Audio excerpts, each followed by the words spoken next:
everyone, and welcome to another episode of the Friar's Desk Live, where we talk about spiritual insights, inspirational stories, and innovative ideas.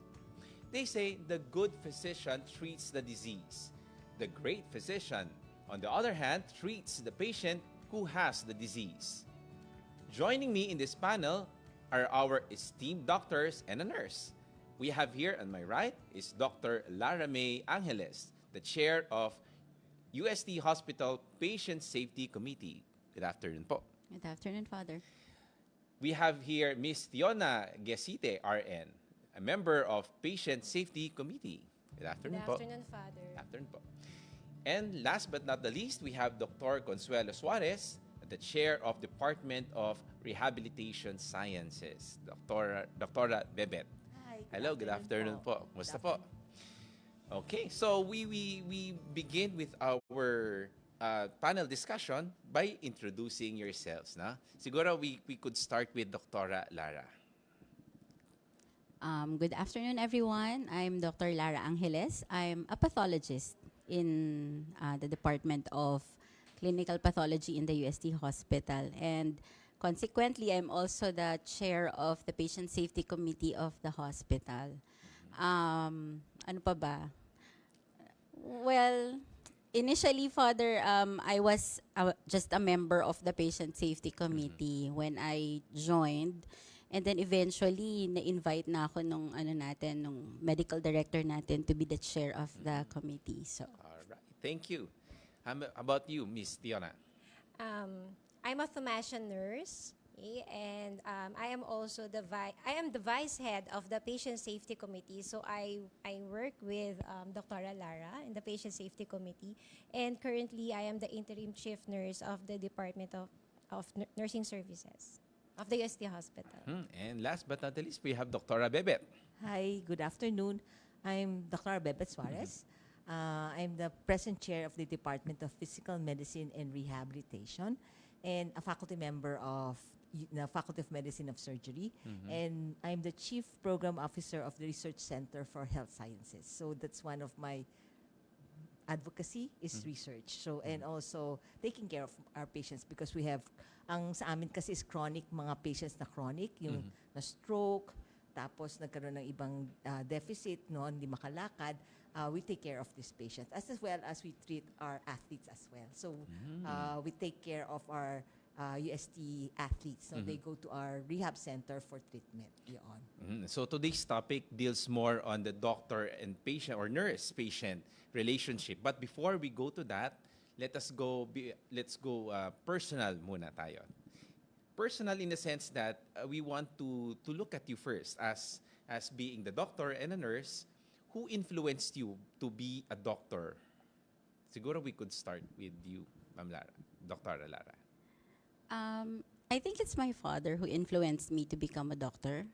I'm the first in the family because we're just the two of us, my brother and I, who's my exact opposite actually.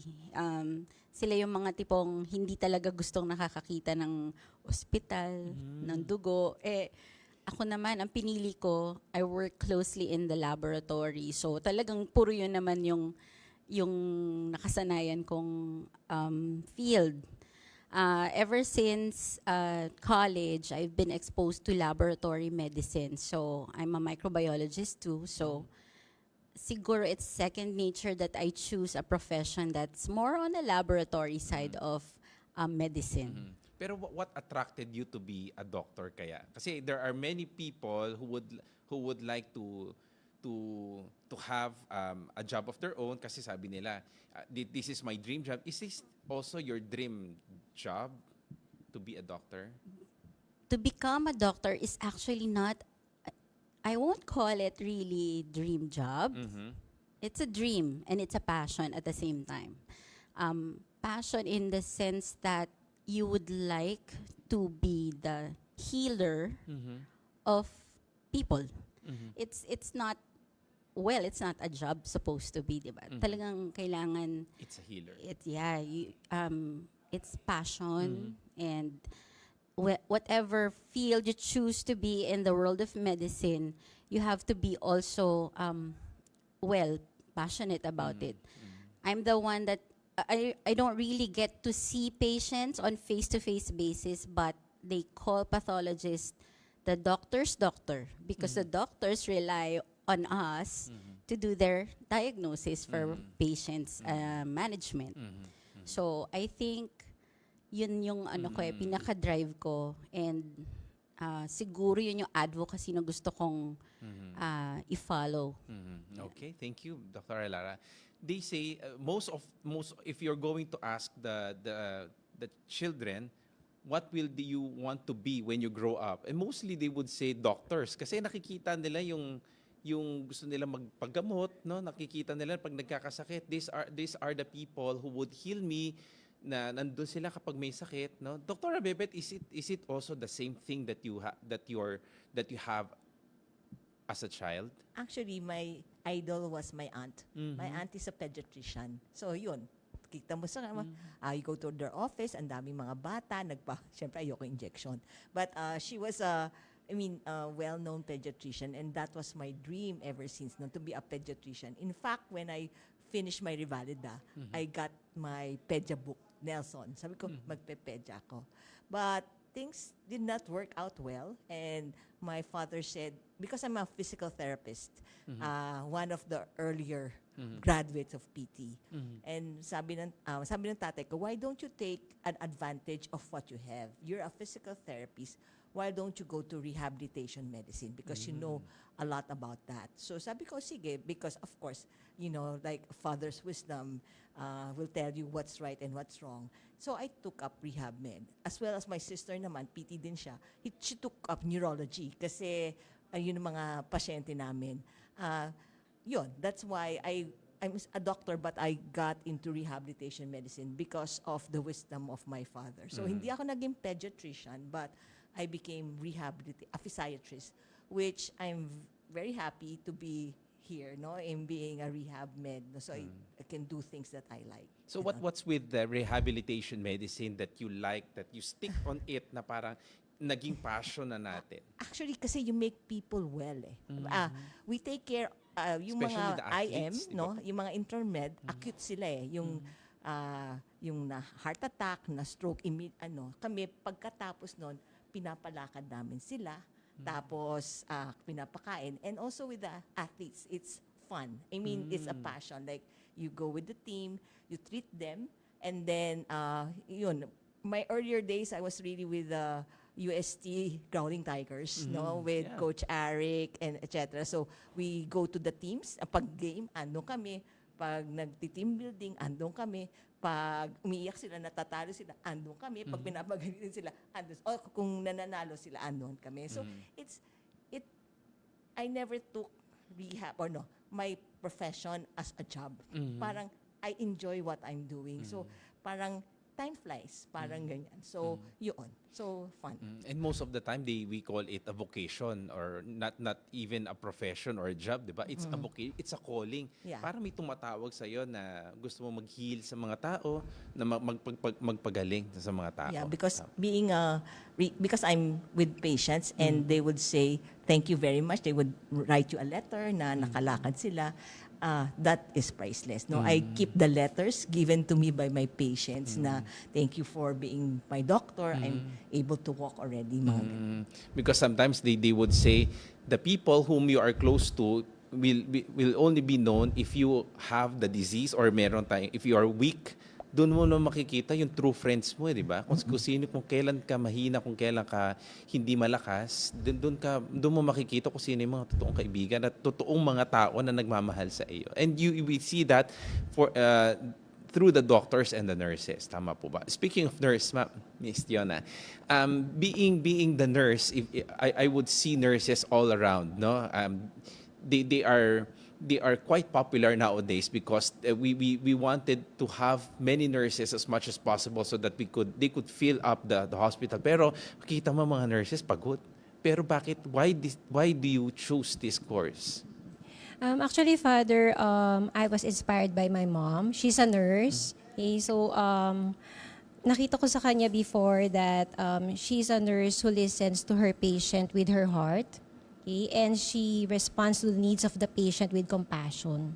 Okay? So, nung naging nurse na po ako, when I was a student actually, parang sabi ko, ang daming inaaral, ang kakapal ng books, ganyan. But when I became a nurse, so sabi ko, very fulfilling pala when you see patients na gumagaling, ganyan, and then they are looking for you kasi parang nagte-thank you sila na wow, Nurse Diona, thank you for taking care of my son kasi I'm a pediatric nurse. Also a pediatric intensive care nurse. So parang wow, Nurse Diona, parang yung anak ko, you were able to take care of him or her, and nandyan ka during those times that I am not around since inside the ICU. So, very fulfilling to be a nurse na hindi lang siya profession, as we said kanina, it is also a vocation. Yeah.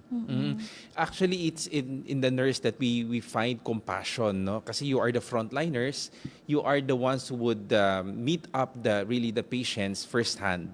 And kayo yung kasama ng doctors, no? Kasi the doctors would also be doing their thing, pero kayo yung unang nagre-respond sa mga needs ng mga patients. Iba po ganun.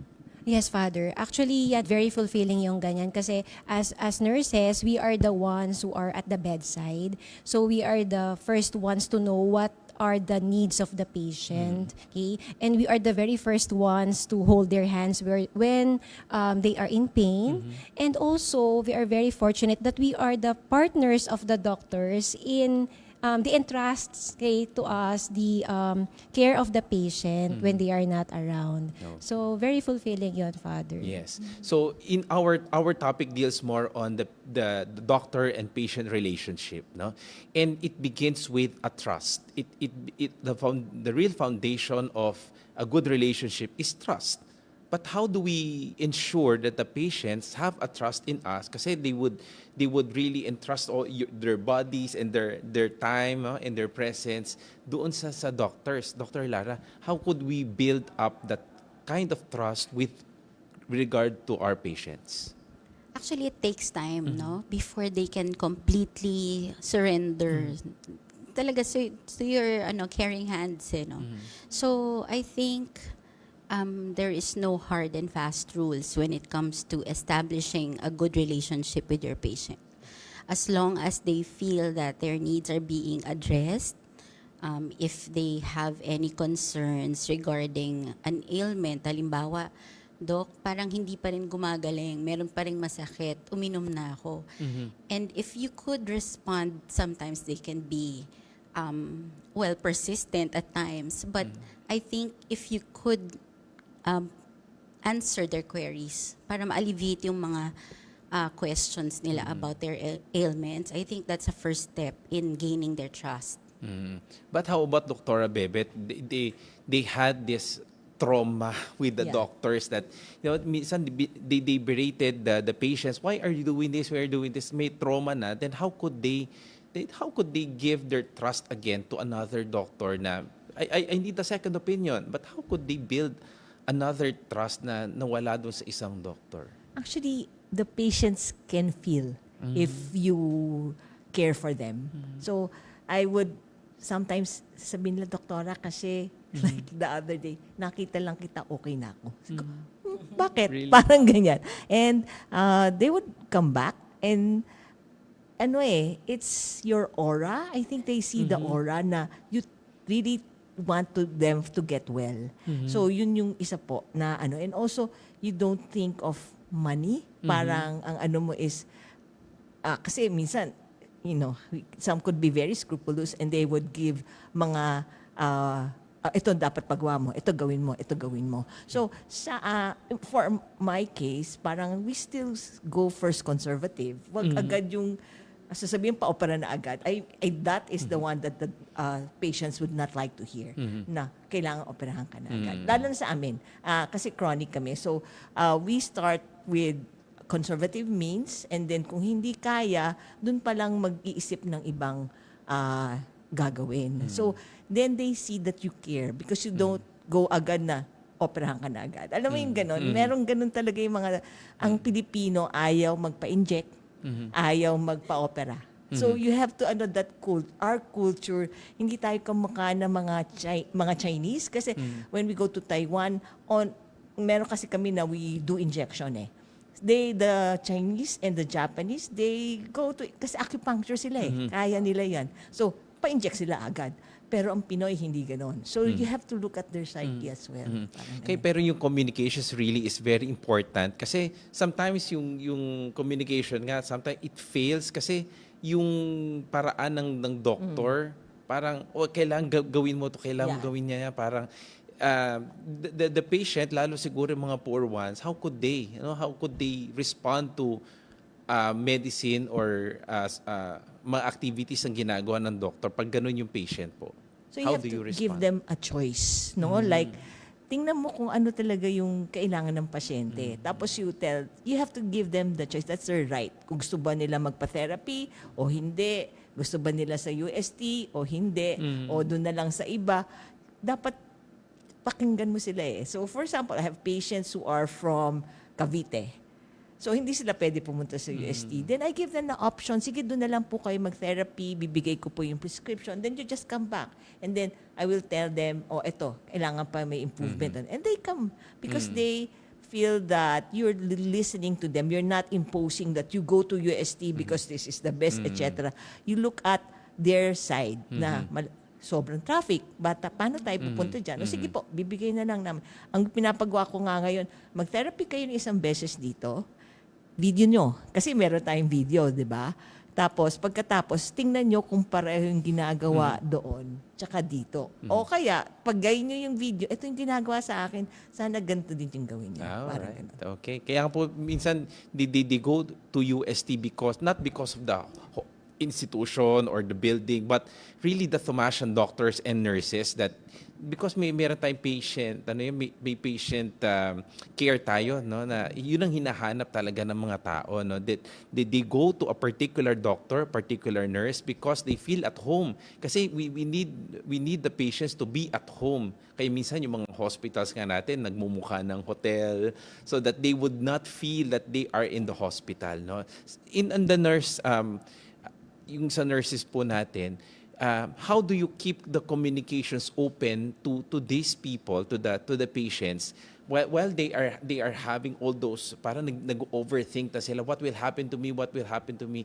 How do you take care of these patients na nag-overthink na anong mangyayari sa akin? As frontliners, how do you deal with those? Father, first and foremost, being a nurse, you have to establish rapport with the patient. Yan po talaga yung unang-una eh. Kasi kapag nakapag-establish ka ng rapport, dyan mag-i-start that they will trust you. The patient will trust you. And kapag yung patient kasi nakuha mo na yung trust niya, very open na sila. They will, anything under the sun, sinasabi na nila eh, to the nurse. Kasi yung nurse ngayon laging nasa bedside. So, si nurse should maintain yung therapeutic communication. Dapat ma-feel ni patient that genuine si nurse when it comes to the communication na ginagawa nilang dalawa. Kasi pag minsan, kung si nurse, during ng time na nag-uusap sila ni patient, hindi siya nakatingin ng eye contact. Walang eye contact. Kung may ginagawa, busy, parang hindi siya sincere. Okay, so yung patient din, iisipin niya, talaga bang gusto niya akong gumaling or gusto niya lang matapos yung duty niya.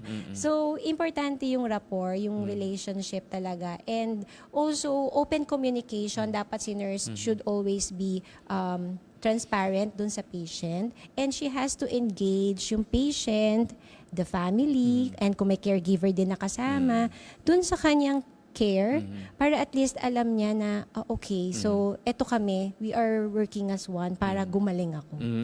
Yun nga, we need to take care of our patients as patients, not numbers. Para meron yata yung napanood ko sa isang series, yung Dr. House, na parang you take care of the patient not as number 1 or number 2, number 4, but you look for the name of the patient and you address the patient as a patient, as a person, as a human being. Kasi minsan yun na nakakalimutan natin na parang they are mere numbers. No? Patient number 301, patient number 207. Sometimes we get to forget that they are human beings like us, and we are taking care of them as human beings created also by God as human beings. No? How about you, ma'am? Meron po mga tao na sa doctors po natin, did they feel intimidated, no?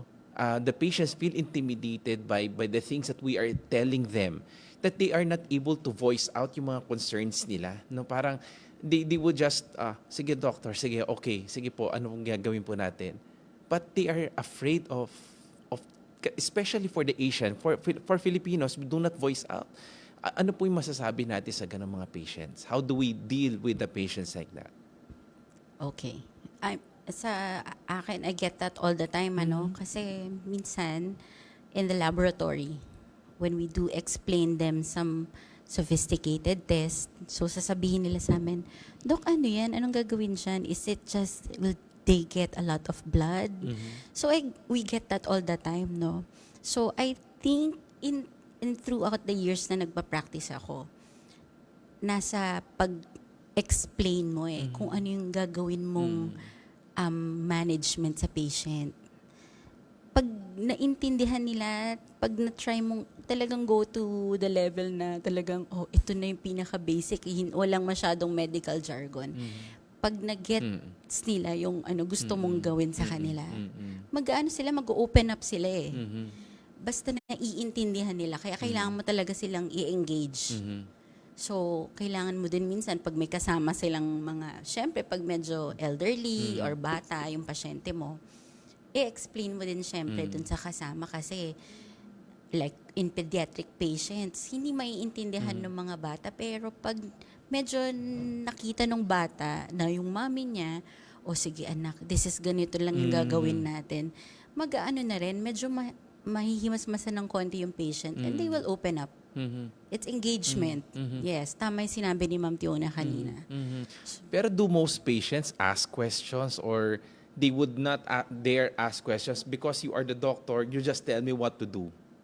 Marami na rin kasi pong father, smart Alec. Pag pumunta na sa opisina mo, nakapag-research na yung mga yan.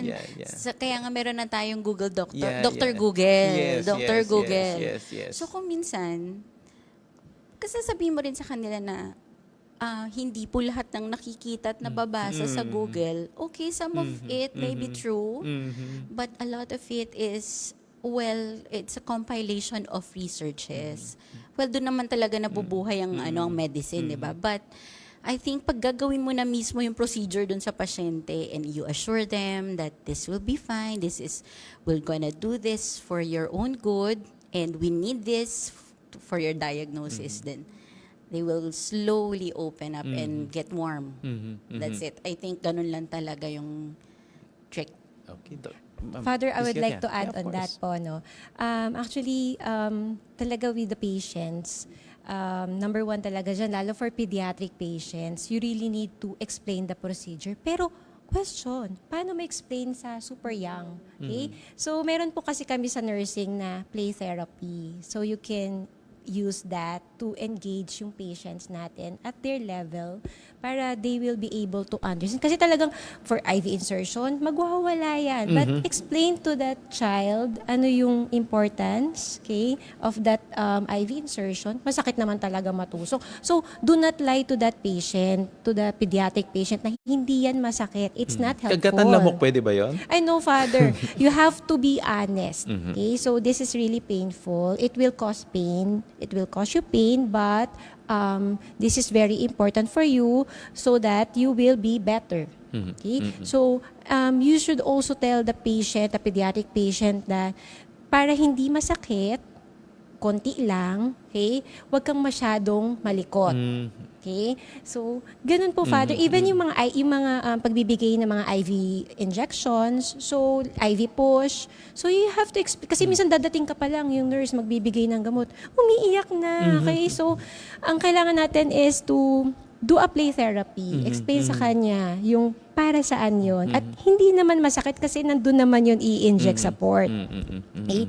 And also, we have to explain to all patients in general in simple terms that they will be able to understand. Hindi yung mga, like sabi ni Doktora, yung mga super technical terms na So magko-consult na lang siya kay Dr. Google kasi hindi ko naintindihan. Ano sabi niya? Okay, isa-search ko na lang siya. Okay, so mas maganda talaga dun sa level ng understanding ng patient. Iba na pala dati. Dati din, nung bata ako, sinasabi lagi na wala namang mangyayari sa'yo, ganon-ganon. Hindi mo mararamdaman. And yet, nararamdaman ko. So parang minsan doon nawawala yung trust. Yung trust, Doctor. Kasi kailangan sabihin mo sa kanya kung ano mangyayari, no? Every step of the way so that they could also understand. Speaking of Dr. Google na nga, ito na nga. Kasi pag sinabing, sakitan dito ko o sakitan dito ko, we try to search for the Google, no? Ano, parang sinasabi natin, ito yung mga mangyayari sa'yo, symptoms, and doon sa end pala, bakit ganun? Parang cancer, either cancer or may death na kaagad. So people get to overthink of the things that you see in the Google. Hindi lang Google, may YouTube, saka TikTok, no? That kaya nanonood nga ako ng mga ganyan na para pag sinabing TikTok, they would believe na itong mga taon to, they get to be well, they get to be healed because of the certain things. Parang mali yata. How do you see that, Dr. Actually, what you were saying before, yung mga bata gusto maging doktor. Hindi na po, Father. Ang gusto ng mga bata ngayon maging influencer. Yes. So, oh my God, I like to be an influencer. Iba na talagang mundo. Then that's when I was thinking like, kasi ang problema natin sa Tagalog, sa Filipino, our medical term is all the same. Like, for example, lalo na sa amin, when you talk about ugat, what is ugat? It could be a vein, an artery, a nerve. Pero sa Pinoy, ugat lang lahat yan. So, ang hirap talaga po. I think because of we Filipinos are not really medically inclined. Yung culture natin. Hindi kumukha pag Chinese eh. Tsaka meron talagang, if you look at K-drama, when talk about their, yung medicine nila, advanced sila eh. Biski dati, hindi tayo ganun. Kaya ang hirap po, for us, we have to learn how to translate yung mga diseases in layman's term in Filipino. Pero medyo mahirap po talaga yon. So, for example, sa akin, when I talk about herniated disc, yung sa likod, di ba, there's a part there which is like a bag-like thing na may tubig na pwedeng pumunta sa likod, maipit yung nerves. I have to tell the patient, ito po yung pwedeng mangyari sa inyo. Or when we talk about osteoarthritis, ano bang arthritis? So, buto ba yun? Ang hirap po. Because, yung mga ganyan, dapat as a doctor, you have to learn how to explain yung mga diseases na specialty mo in paano nila maiintindihan. Parang sa puso, may bara, di ba? Or kaya, nagkaroon, paano yung heart attack? Alam mo yung mahirap sa Tagalog yun eh. Ano yung heart attack? Inatake sa puso. Pero ano talaga ang nangyari sa puso? So, I think as physicians, even nurses, dapat matuto tayong magsalita, choose words that they could understand. Parang, and do drawings. Ngayon madali na kasi meron ng laptop, no? Or your phone, makikita mo na yan. Dati nagdo-drawing pa kami. Ang pangit ako mag-drawing. So, yun. But it helps. Visualization is very important. Parang ganyan. Yeah. And you try to adjust yourself, your knowledge to the person. Kasi yung iba, some are educated, some are not, no? Some are rich and some are poor. So you try to adjust whatever you know to the person you are talking to kasi ang hirap pala ng ganun, ano? Di ba, Doktora? Paano ba yung ganun? How do you adjust yourself? Yung alam mo, kasi ito yung mga technical terms, tapos sabi mo nga yung medical jargon, kailangan mo ibaba ng ano, and yet this person does not understand. How do you make the patient understand it? I think kailangan mo lang talagang tanungin na meron po ba kayong katanungan dun sa in-explain ko sa inyo na procedure. Kung medyo hindi pa naman sila solved dun sa pagkaka-explain mo, Doc, di ba sabi mo ganito yung mangyayari after? as long as you address that every time they ask a question, yun, parang pakonti-konti, mararamdaman mo yun na when, meron talaga mga patients, mahilig silang magtanong. Yeah. So, minsan hanggang nasa bahay ka na, hihingin pa yung number mo, magte-text sila kasi meron pa silang gustong tanungin na hindi nila nasabi during their consultation. And alam naman nila na pag na-address mo na yon, mag-aano na sila.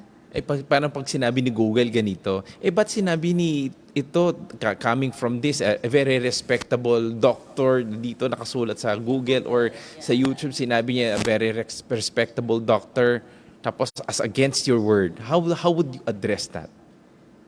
Pwede mo namang sabihin na they may be right, that's a valid excuse na maniwala sila sa mga napapanood nila Kasi we have smart patients na rin coming to us for help. But the thing is, being a doctor, minsan hindi nila kailangan marinig from you yung yung alam na nila. Kailangan mo lang silang i-assure na kapag lalabas sila dun sa office mo, gagaling sila. Because you're a doctor, you not only heal physically, but also kung spiritually, sa tingin nila, pag galing sila sa office mo, parang na-lighten yung burden nila na-explain ni Doc. I like going to that doctor because it makes me feel good. Kasi sinasagot niya yung mga tanong ko. And, well, pag napunta sila doon, ibig sabihin, talagang nasa mind nila na siguro gagaling ako since magpapatingin ako dito sa doctor na to. Do you make false promises, Doc? Kasi minsan sinasabi natin na para mapagaan lang, kailangan ito yung sabihin ko. And yet, malala na yung kanyang sakit. How do you make the patient feel that they can accept whatever you said? Kasi minsan, malala na yung sakit niya. How do I tell this? No? And with their families around, paano, how would you tell the patient na malala na, and yet, ayoko sabihin ito, baka matrauma, or you need to tell frankly, honestly, to the patient? Okay. Ganito yun. Mahirap talaga magbigay ng diagnosis na mabigat sa patients. Sa pathology, ganun kami kasi if it's cancer, but it's usually the attending physician who will explain, no? Pag yung sa ganong point, you have to be honest, no? But right now, because of technology, hindi na fatalistic yung tingin natin sa terminal diseases. So you give them options. Do you want to be referred to a pain specialist? Do you want to be referred to siguro kung medyo anxious sila, pwede mo rin silang i-refer sa psychiatrist para ma-alleviate po yung anxiety nyo. So, you give them choices that they can do and para to make them feel pa rin, functional even if medyo terminal na yung sakit. Kasi pag napapanood ko naman kasi sa mga series, sa mga soap operas, you are given 3 months, 6 months, parang nakakatakot na ganun din yung mangyari, no? Miss Tiona, may naririnig ka rin ba na ganun na when patients hear their doctors, they were traumatized by the things the doctors has said. Kaya you're the ones who would tell the patient, you need not worry because ganto. How do you deal with and how would you respond sa mga patient na ganun, na traumatized? Actually, Father, to be honest, being a nurse, lalo na yung traumatized na like 3 months ka na lang, it is really very difficult to really make the patient feel na to be okay.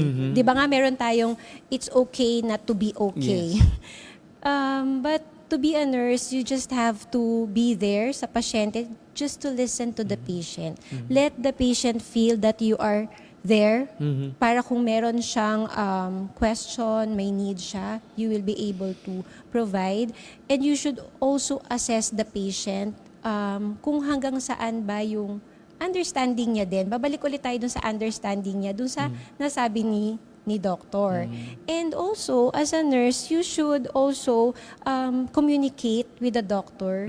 Ano ba yung plan natin? Kasi dapat common goal kayo ni Yeah. doctor kasi you are partners eh. Yeah. So ano ba yung goal po natin for this patient para hindi naman mo ilalaglag yung doctor sa sinabi niya na hindi okay ka lang po, kaya mo yan. Yeah. That is giving false promise to the patient na hindi po dapat ganon. So dapat partner kayo ni doctor para at least tulungan tayo na maging maayos yung pag-accept ng patient dun sa sinabi ng doctor. But being there is very important. Yeah. We need to be honest and truthful, but we need to be also be Be prudent. factual. Prudent, no? Dr. Bebet, there is this, because of technology, people do not just need to go to the doctors. Meron tayong telemedicine, no? Virtual healthcare that we have introduced, lalo dito sa COVID natin, no? Sa COVID scenario natin. How do we know, or what is this telemedicine that we are talking about? Actually, telemedicine is having a consult sa laptop, no? So, yung pasyente nasa kabila, ikaw nandito, tapos magda-diagnose ka. Personally, I don't like it. I've seen so many patients who had telemed, sabi masakit ang ulo, bigyan ng gamot, tapos pala stroke na. Yun po yung nakita ko sa pangyayari with kasi hindi mo ma-examine ng husto eh. That's the bad side of it. Although during COVID, kasi hindi naman tayo pwede pumunta sa takot lahat pumunta sa ospital. Pero ngayon parang I'm shying away from doing telemed. I do only telemed if, for example, I saw the patient in the hospital. So, stroke siya, uuwi, so magpapatherapy. Sasabihin ko, pwede na pong hindi kayo pumunta sa akin kasi alam ko kung ano nangyari sa pasyente. Especially So, if you know the patient. yeah. So, I know already kung ano yung week niya, ano yung nangyayari. Lalo na kung wari, yung PT nandoon, tapos sasabihin ko, itaas mo yung kamay para makita ko. So, yun po yung downside noon. Although for us, for rehab, meron din nagre-rehab PT at saka OT sa by telemed, no? But personally, pag diagnosis, mas gusto kong nakikita yung pasyente. Kasi lalo na sa amin, kailangan hinahawakan namin yung joints, pinapagalaw namin yung mga kamay, kung mainit ba siya, hindi ba siya mainit. Hindi ko po makikita yun sa sa virtual, no? So that's the downside of it. Pero it helped during the COVID time, but now and also ang pasyente ayaw nila ng virtual. Gusto nila nakakausap ka. Yeah. Talagang iba yung nakikita nila yung mata mo, nakikita nila yung expression mo, kasi iba po yung nasa sa virtual. So, A person-to-person basis. mas konti na po nagpapa-telemed ngayon. They'd rather really go to the doctor. Dr. Lara, is it the same insight that you have with Dr. Bebet?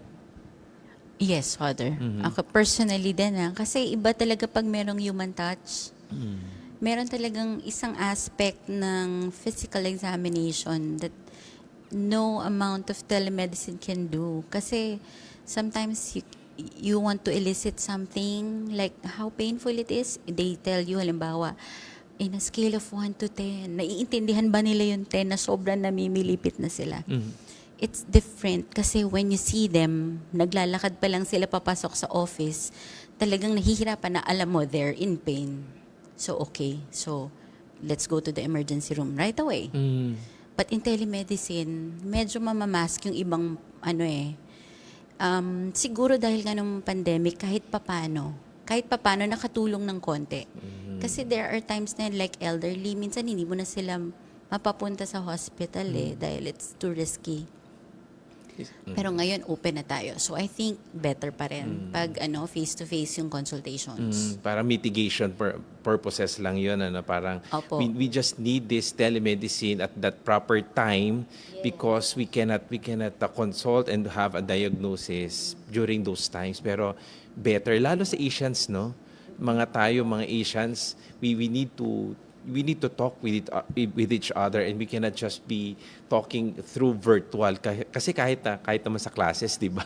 Ang hirap ng virtual talaga eh, no? Even in our classes, kasi sometimes they do not have the camera, they just want to speak up, may wala pala sila doon, etc., etc. It's really different.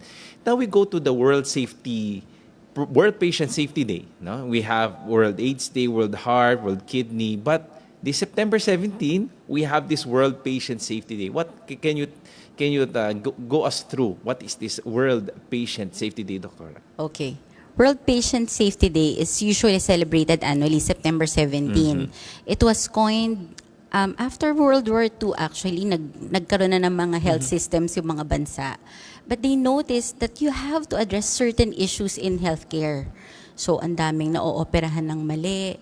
So, yung World Health Alliance, nagbuo sila ng isang committee that could address the most pressing patient safety concerns affecting all hospital and healthcare institutions in the world. So, kaya nagkaroon tayo ng Patient Safety Day worldwide. So, it's participated in by, nung una kasi, ano lang yan, US and Canada, World Health Alliance. But then, sumama na rin ang WHO. So, they celebrate that day so that it will make the patients aware that there is such a thing now we celebrate in the hospital. And every time they go to a healthcare facility, alam nila that they will be taken care of kasi meron tayong mga goals na ina-uphold. What are those goals, Dr.? Meron tayong yung mga international patient safety goals na tinatawag. So usually, every year nagbabago yan.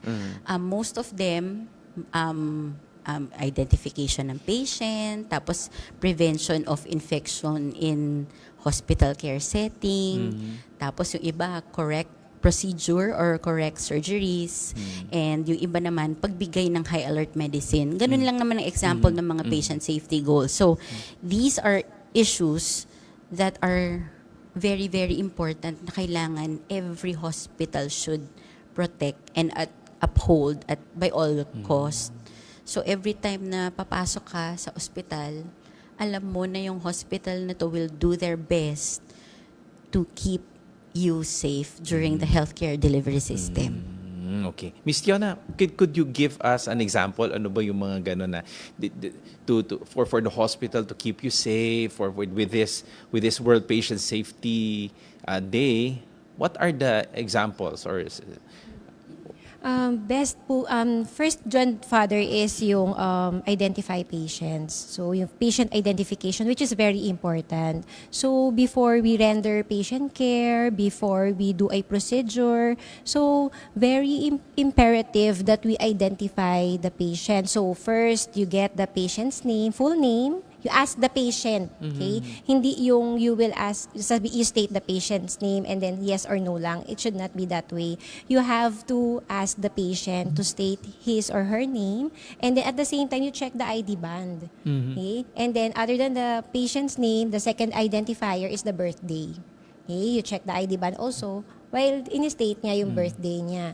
In this way, we will avoid mistake in performing the procedure. Kasi mahirap yun, Father, if you will not identify, for example, nagbigay ka lang ng gamot without asking the patient anong name niya and birthday. Na-distract ka kanina kasi medyo napachika ka. Hindi Mali pala pala. siya yung patient na yun. Magkatabi lang sila ng bed. Yikes. It can happen, Father. So, very important talaga yung identification. And then, another is yung communication. Napag-usapan naman natin kanina earlier, ano yung importance ng communication. So, open communication between the patient and the healthcare provider in general, and then between the healthcare providers, like the nurse, sa doctors, very important yung communication. Kasi pag meron kang hindi na-refer, so, pwede kasing may effect yun sa pasyente. And then, meron kang hindi na sabi. Ito, one example, Father. Yung patient is for blood sugar monitoring. Okay? So, hindi properly communicated ni nurse sa pasyente na kailangan at this time. No. Okay? Very is- crucial. Ito, Father, yung as simple as dapat hindi mo na kumain kasi kukuhanan ng blood sugar. Hindi na communicate. Okay? So, kumain siya. Hindi ngayon nakuha ang blood sugar kasi it should be 2 hours pa after. Okay? And then, meron siyang due na insulin. Okay? So, maraming madedelay. Okay? So, syempre yung patient safety doon, paano kung may mangyari doon sa patient? Okay? So, yung mga simpleng ganon, Father. But how do we inform them itong mga world patient? Do we ask the patients to come in and tell everything to them? Ganun ba yung World Patient Day natin? Or doon sa hospital, we are organizing this event, no? Yung September 17, then those people who are interested may come and listen to us. Ganun po ba, Dr. Lara? Okay, good question po, no, Father. Kasi ang World Patient Safety Day is just a day. But engaging in patient safety is every day. So, kaya namin sineselebrate just to commemorate that patients come first. Their safety comes first. So, every time we get new trainees, halimbawa, bago yung residents, bago yung mga nurses, nag-o-orientation kami sa hospital. Ano ba yung mga goals natin? So, iniisa-isa namin sa kanila, ito dapat yung priority natin when it comes to patient safety goals. So, halimbawa, isa dun nga ay patient identification, communication, tapos dapat pag pumasok yung mga patients, makikita mo na kung at risk ba sila sa fall or suicide.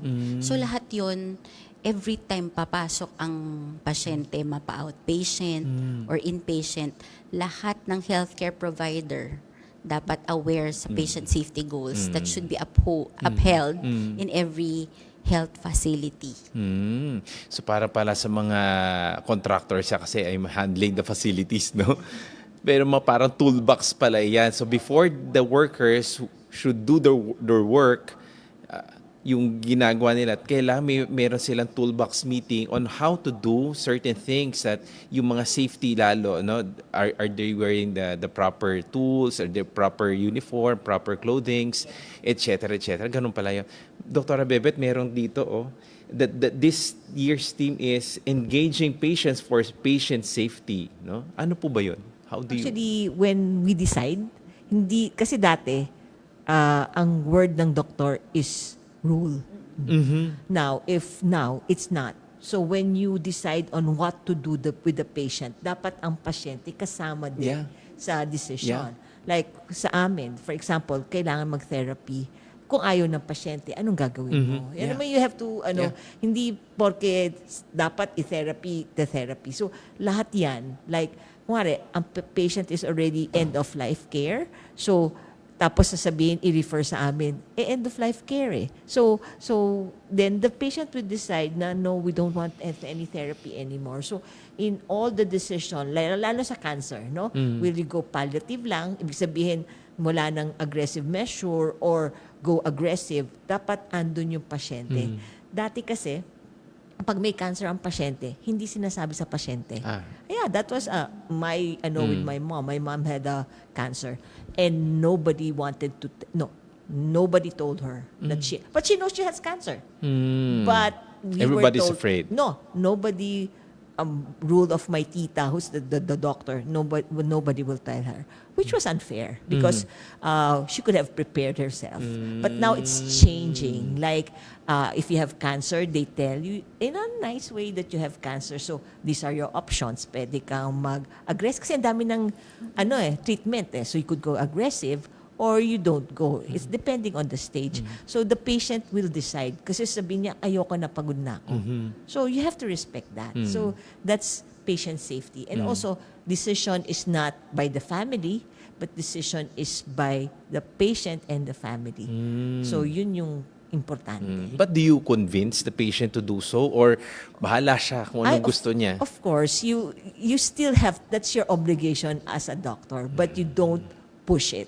Parang, eto yung mga options mo, pero in a subtle way, that's where your training as a doctor comes in on how to make the patient say yes. Parang ganyan. Kasi convincing power din yan. It's like you are, yung parang ahente, no? you try to convince with Kasi hindi mo po pwedeng sabihin, oh, gawin mo to. You cannot just do that, no? You need to be convincing that the informations that you have should be convincing to the patient that they will, tama nga naman, ano? Para commercial lang yan, ano? So, in the commercial, even though you don't need, parang ganon, pero napapabili ka because the commercial is very good, no? Siguro yung mga words natin, no, that the thing, and even your rapport, sinasabi nga ni Miss Jonah kanina, even the rapport, the things that you are the things that you are communicating with the patients are very important, di ba po? Now we go to the last part, no? Our last part before we end our program. We ask you, every one of you, to give a message to our viewers. Siguro we could start with Miss Tiona. Okay. So, to all the healthcare providers, okay, so let us continue to be advocates of patient safety. Let us engage our patients, not only the patients, but also their families and their caregivers in their care so that they will be able to recuperate faster, and then there will be a positive patient outcomes. Okay? So, let us be proactive and let us voice out. Okay, so we should have a voice, okay, in healthcare. So that is for our patients. What is your dream po, Miss Tiona, for the healthcare system in the Philippines as part of your message? Father, for me, masyadong sana mangyari, but sana harm-free. Okay, harm-free yung ating health system. Okay? So how do we achieve that? By being proactive. Okay? So let us engage the patient so that they will know how to continue caring for themselves even when they go home already. Okay? So that is para hindi sila balik ng balik sa atin. Okay? So Thank you po. Dr. Bebe. Actually, kasi we're emerging. We're out of COVID, no? Yes. But sana we retain what we've learned in COVID. Madami tayong learnings dyan, no? Not only health, but also family, spiritual. Everybody during the time was praying. Yeah. I don't know if everybody's praying still up to now. But we should know the beauty of life. That we're thankful that we're here, na buhay pa tayo. Kasi when I look around, ang daming nawala. And so we have to be grateful for the gift of life. Yun ang gift of life. Yeah, thank you. Thank you, Dr. Bebe. And lastly? As an advocate of patient safety, I would just like to invite everybody to be not only proactive, but make every day a patient safety day, especially for all of us who are working in the health field. No, we have been challenged for how many years, and we still face the most crucial patient safety issues that we are facing right now.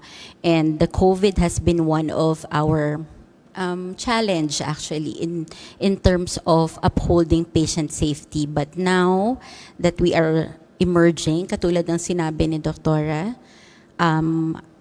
I invite everyone, kahit yung mga patients, family members, and lahat ng healthcare providers to make patient safety their priority.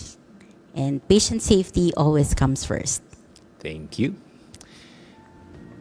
Medicine cures diseases, but only doctors can cure patients.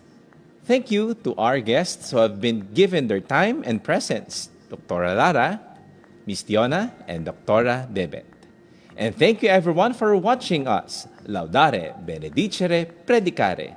Let us all praise, bless, and preach the word of God. Have a good day, everyone, and God bless us all. And this is Friar's Desk Live.